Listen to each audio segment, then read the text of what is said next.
वक्त जो देश में ताजा हालात बने हैं, जो मध्यावधि चुनावों की आहट एक सुनी जा सकती है। मैं जानता हूं आप इनकार करेंगे इस बात से, लेकिन जो अभी के ताजा राजनीतिक हालात बन रहे हैं उनको देखकर हम ये कह सकते हैं कि अगर सपा और बसपा आपको समर्थन नहीं देती है या कुछ स्थितियां आपके विपरीत जाती हैं, मध्यावधि चुनाव तक की नौबत यहां पर आ सकती है। ये स्थितियां जो यहां पर उत्पन्न हुई हैं, इसके लिए जिम्मेवार तो सीधे तौर पर यूपीए गवर्नमेंट है। क्यों इस तरीके की नीतियों को आपने अपनाया कि आपके सहयोगी भी आपके खिलाफ हो? मध्यावधि चुनाव कोई भी नहीं चाहता, कोई भी पार्टी नहीं चाहती, लेकिन जब परिस्थितिजनक ऐसी चीज़ें हो जाती हैं, मेरे काबिल दोस्त अभी कह रहे थे कि इनके साथ क्यों इन्हें 8 साल में वो नहीं दिखा।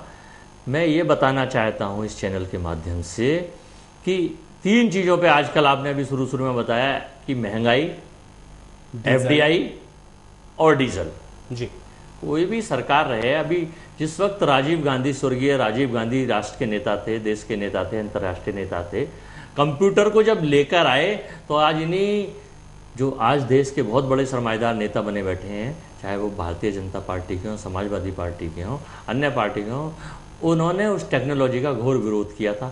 आज सारी पार्टियां या सारे बड़े इंडस्ट्रीज घराने उस कंप्यूटर के माध्यम से अपने आप को कितना सर्वाइव कर रहे हैं और भारत अंतर्राष्ट्रीय स्तर पर 5वीं शक्ति के रूप में अपनी पहचान बना चुका है। इसको बताने की जरूरत नहीं है। लेकिन अजय जी आपको ये भी तो मानना होगा ना कि जब देश की ग्रोथ रेट 9% के आसपास चल रही थी, उस वक्त जो हमारी ग्रोथ रेट है उसको 4 या 5% पे लाने वाली भी तो गवर्नमेंट आपकी ही है। 5.5% आई थी, लेकिन बढ़कर फिर 7.5% हो गई। 9% तो तब भी नहीं हुई सर।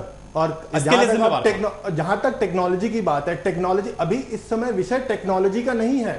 इस समय अगर आप टेक्नोलॉजी की भी बात करते हैं तो मुझको एक बात बताइए, क्या वो एक आम आदमी जो कि गांव में रहता है, जो कि बीपीएल लाइन के नीचे आता है, क्या वो उसको कंप्यूटर चलाने आता है?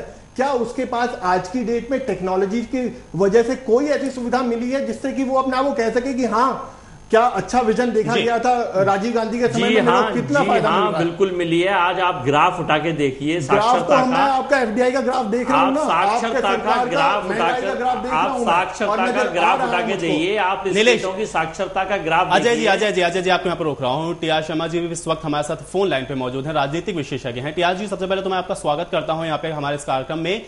आपसे भी मैं ये जानना चाह रहा हूँ, आप तो राजनीतिक विशेषज्ञ हैं, आप जरा समझाइए कि इस वक्त की जो राजनीतिक स्थिति है, जो परिवेश बना है, जो माहौल बना है, जिसको लेकर हम भी कह रहे हैं कि एक बड़ा सा क्वेश्चन मार्क आम जनता के सामने, देश की दशा और दिशा के सामने खड़ा हो गया है, इसके लिए जिम्मेवार आप किसको मान रहे हैं?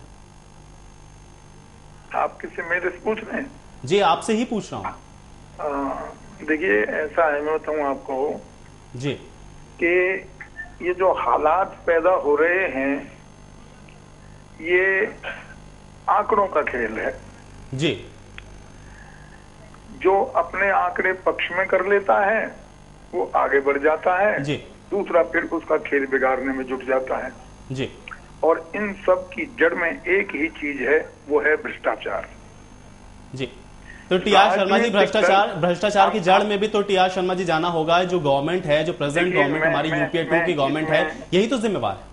देखिए, आप मुझसे जो पूछ रहे हैं तो उसका जवाब मैं आपको दे रहा हूँ जी कि ये जितने राजनीतिक दल हैं, चाहे वो बीजेपी वाले हैं, चाहे कांग्रेस वाले हैं, चाहे जेडीयू है, नीतीश जी हैं, जो भी है, ये सब के सब एक ही बात के लिए लड़ रहे हैं कि माल कहां पर है जी, हमें आमदनी कैसे और कहां से होगी जी।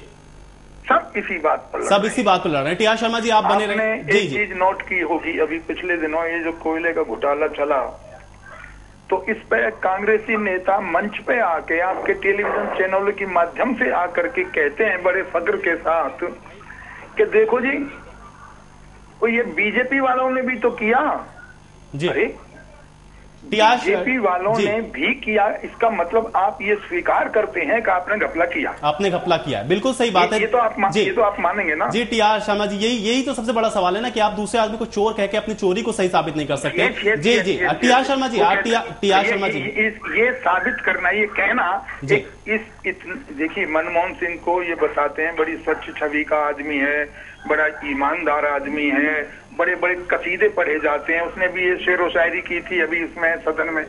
हजारों जवाबों से अच्छी मेरी खामोशी है। मैं ये कहना चाहता हूँ कि मनमोहन को तो दोष देना फिजूल की बात है जी। आप वजह पूछिए। जितने भी राजनेता हैं वो एक ही बात एक सुर में कह जी, मनमोहन सिंह बगैर सोनिया के इशारे कुछ नहीं कर सकता। इवन बाथरूम भी जाना होगा तो मैडम मैं जा सकता हूं क्या? एक चीज आपने नोट की होगी कि कहीं भी जहां भी मनमोहन सिंह बैठे होंगे उसकी बगल में एक कुर्सी होगी जिस पर सोनिया जी बैठेंगी जी। जब तक सोनिया जी खड़ी है मनमोहन सिंह की हिम्मत नहीं होती है कि वो बैठ जाएं। शर्मा जी जी जी जी जी टीआर शर्मा जी आपको मैं यहाँ पे रोक रहा हूँ, माफी चाह रहा हूँ। हमारे साथ कांग्रेस और बीजेपी दोनों के यहाँ पे लीडर मौजूद हैं। सबसे पहले मैं अजय वर्मा जी आपसे जानना चाहूंगा प्रतिक्रिया, जिस तरीके से टीआर शर्मा जी कह रहे हैं। शर्मा जी मैं आपकी इस बात से बिल्कुल सहमत नहीं हूँ। अगर सोनिया जी चाहती तो वो पहली बार भी प्रधानमंत्री बन सकती थी, वो दूसरी बार भी प्रधानमंत्री बन सकती थी, उन्हें कोई नहीं रोक सकता था। आप अनावश्यक तौर पर मतलब ये तो कह तो सकते हैं, आपका अपना व्यक्तिगत विचार तो ये हो सकता है कि उस मुद्दे को आप पहले आपने भ्रष्टाचार की बात करी, फिर आप मनमोहन सिंह की तरफ कोई आदमी उंगली उठाकर ये कह दे कि भाई मनमोहन सिंह जी किसी भ्रष्टाचार में व्यक्तिगत लिप्त हैं, या सोनिया जी के लिए कोई उंगली उठा के कोई कह दे। तर्क और वितर्क तो अच्छे होने चाहिए, कुतर्क तो कोई भी किसी के बारे में। लेकिन अजय वर्मा जी ये बात तो आपको माननी होगी ना, जब कोल घोटाला हुआ है उस वक्त प्रधानमंत्री के पास ही कोल मंत्रालय था, ऐसे में आप ये कैसे कह सकते हैं कि वो दागदार नहीं? प्रधानमंत्री देश के मुखिया होते हैं, जो दल होता है, जो सरकार होती है उसको मुखिया होते हैं। जैसे परिवार का मुखिया एक फादर होता है, उसके 5 बच्चे होते हैं, कोई बच्चा बहुत ब्रिलियंट निकल जाता है, कोई नालायक निकल जाता है, कोई अफसर बन जाता है तो कोई व्यापारी बन जाता है। आप एक परिवार में, हिंदुस्तान इतना बड़ा लोकतांत्रिक देश है, तो अजय वर्मा जी 125 करोड़ की आबादी का अजय वर्मा जी आप अपने परिवार में अजय वर्मा जी लोगों के वैचारिक मतभेद हो जाते हैं। आप ये मान रहे हैं ना मतलब कि आपके परिवार में लोगों ने गलतियां करी हैं? हमारे परिवार में ये हो सकता है कोई चीज आप किसी को गलत मान रहे हैं, उसमें कोई चीज वो तो तय है, होगी, जांच हो रही है, उसकी पता चल जाएगा। कभी भी घर का मुखिया ये नहीं कोशिश करता कि उसका घर बर्बाद हो और उसका घर डूबे या उसका घर तरक्की की जगह अवनति की तरफ जाए। यहाँ मैं एक चीज कहना चाहूंगा, जैसे अजय जी अभी कह रहे हैं कि घर का मुखिया नहीं चाहता कि कोई चीज खराब हो, और सबके अलग अलग विचार हो सकते हैं। इस समय सिचुएशन ये है कि द्रौपदी का चीरहरण हो रहा है और भीष्म पितामह अपने कुर्सी पे बैठे हुए हैं, उनको कुछ नजर नहीं आ रहा है। आप सिंपल सी चीज को समझिए कि इस समय सिचुएशन देश की ये नहीं है कि क्या हो रहा है क्या नहीं हो रहा। आप एक आम आदमी के बारे में सोचिए, अब तक हमारे देश में सिर्फ और सिर्फ किसान आत्महत्या करते थे। अभी आज की ही खबर है, सुबह सुबह मैं हेडलाइंस पढ़ रहा था कि लोनी में एक नौजवान जो 21 वर्ष का आदमी है उसने आत्महत्या कर ली, और वजह उसने ये बताई है कि इस महंगाई में मुझे नहीं पता कि मैं कैसे जीऊं, इसलिए मैं अपनी जीवन लीला समाप्त कर रहा हूं। ये देश, ये मनमोहन सिंह जी या ये 10 जनपद हमें किस तरफ लेके जा रहा है, आपको ये समझना होगा, ये समझना होगा। जी बिल्कुल समझना होगा, और इसका जवाब भी देना होगा, क्योंकि जनता ने आपको चुन के भेजा है और ये सवाल आपसे जनता जरूर करेगी कि आखिर जनता को और देश को आपने कहां पे लाके खड़ा किया हुआ। फिलहाल एक छोटा सा ब्रेक, फौरन लौट रहे हैं।